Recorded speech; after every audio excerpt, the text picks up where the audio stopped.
Shalom, halo anak-anak semuanya. Hari ini kita akan melanjutkan materi pembelajaran kita untuk pelajaran matematika. Ya, jadi hari ini kita akan masuk ke dalam bab yang baru, yaitu tentang statistika. Ya, jadi hari ini kita akan mempelajari statistika, yaitu di mana kita akan mengelompokkan dan menafsirkan data. Sebelum kita masuk ke materi, kita harus lebih tahu apa itu statistika. Nah, statistika adalah kegiatan dalam pengumpulan, penyajian, dan pengolahan data. Jadi di dalam statistika itu ada pengumpulan, penyajian, dan pengolahan data. Nah, apa sih yang dimaksud dengan data? Data yaitu merupakan catatan informasi yang diperoleh berdasarkan fakta. Jadi data itu adalah informasi yang diperoleh berdasarkan fakta atau kenyataan atau realita. Nah, bagaimana cara memperoleh data? Memperoleh data itu banyak sekali caranya ya, bisa dengan wawancara atau pembagian kuesioner ataupun pengumpulan data yang sudah ada. Nah, data yang diperoleh kemudian dapat disusun dan disajikan ke dalam bentuk tabel agar mempermudah dalam membaca dan menafsirkan data.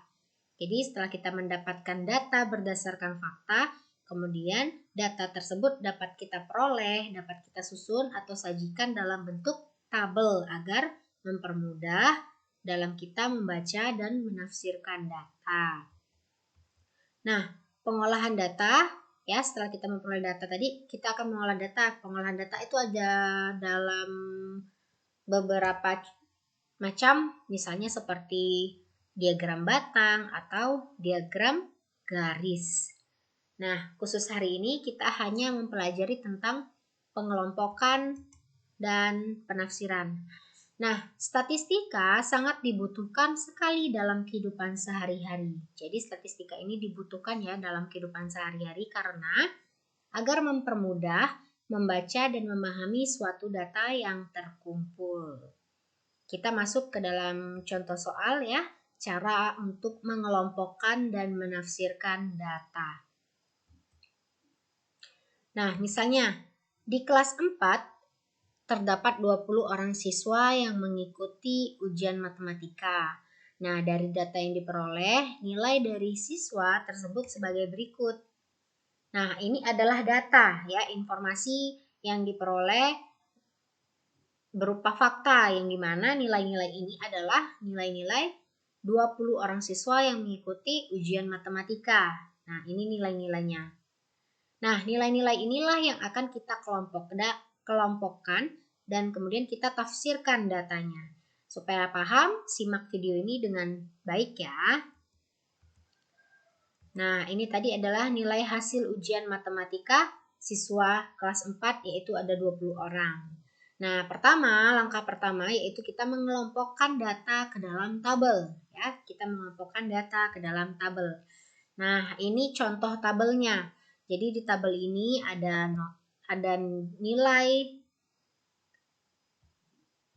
hasil ujian matematika, ada banyak siswa. Nah, banyak siswa ini ada turusnya juga, ada frekuensi. Ya.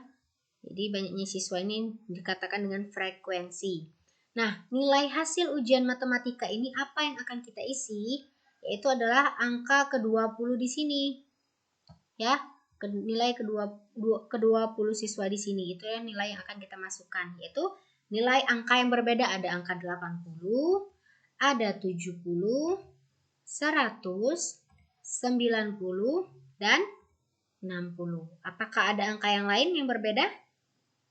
Tidak ada ya, cukup ada 5. Jadi nilai hasil ujian kita masukkan ke sini. Jadi 1 ada nilai 60, 2 ada nilai 70, ketiga ada nilai 80, keempat ada nilai 90, dan kelima ada nilai 100. Nah, dalam pengisian nilai, urutkan dari yang terkecil sampai yang terbesar ya, agar tidak bingung. Lalu banyak siswa, lihat ada frekuensi. Banyak siswa, kita hitung nilai 60 ini ada berapa orang? Ada di sini ada 1, ada 2, dan ada 3. Nah, terus ini berarti ada 3 ya, seperti batang lidi nih. Ada 3, ada totalnya 3. Maka frekuensinya 3. Kalau nilai 70, ada berapa nilai 70? Ada 1, 2, 3, 4, 5, dan 6. Sehingga terusnya juga ada 6 ya. Terusnya ada 6. 1, 2, 3, 4 garis miring 5 ya, tandanya 5 dan 6. Maka frekuensinya 6. Kemudian nilai 80 ada berapa? 1, 2, 3, 4, 5.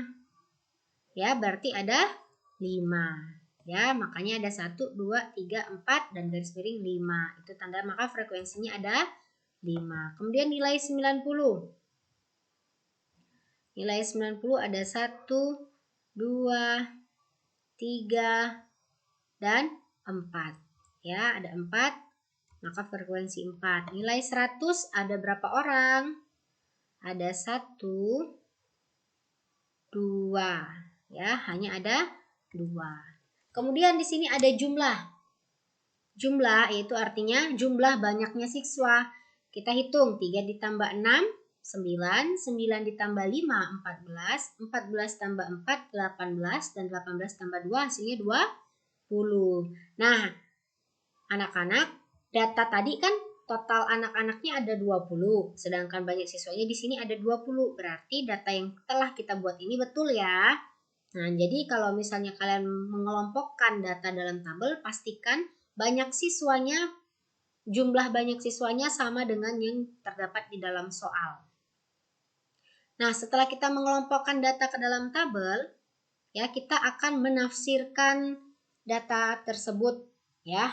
Caranya ya, setelah kita memasukkan data, kita dapat membaca data yang telah kita buat ini, yaitu seperti misalnya siswa mendapat nilai 60 ada 3 orang, ya. Berarti yang mendapat nilai 60 ada 3 orang, ya. Kemudian siswa mendapat nilai 70 ada 6 orang, siswa mendapat nilai 80 ada 5 orang, siswa mendapat nilai 90 ada 4 orang, dan siswa mendapat nilai 100 ada 2 orang. Ini cara membacanya ya.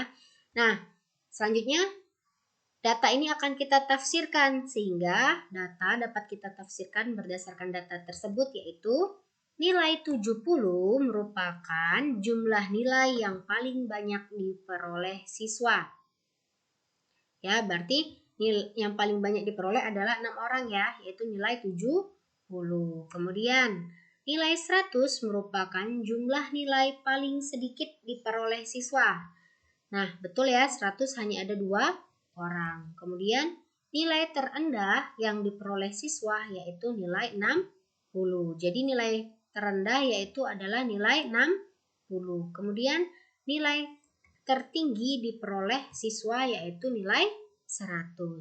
Nah, inilah penafsiran data berdasarkan data yang diperoleh tadi, sehingga kita dapat simpulkan kesimpulan dari data yang diperoleh berdasarkan nilai ulangan matematika dari kelas 4. Nah, anak-anak, demikian penjelasan Miss untuk hari ini tentang pengelompokan dan menafsirkan data. Semoga apa yang telah kita pelajari dapat anak-anak pahami dan selamat mengerjakan tugas yang Miss berikan. Terima kasih, Tuhan Yesus memberkati.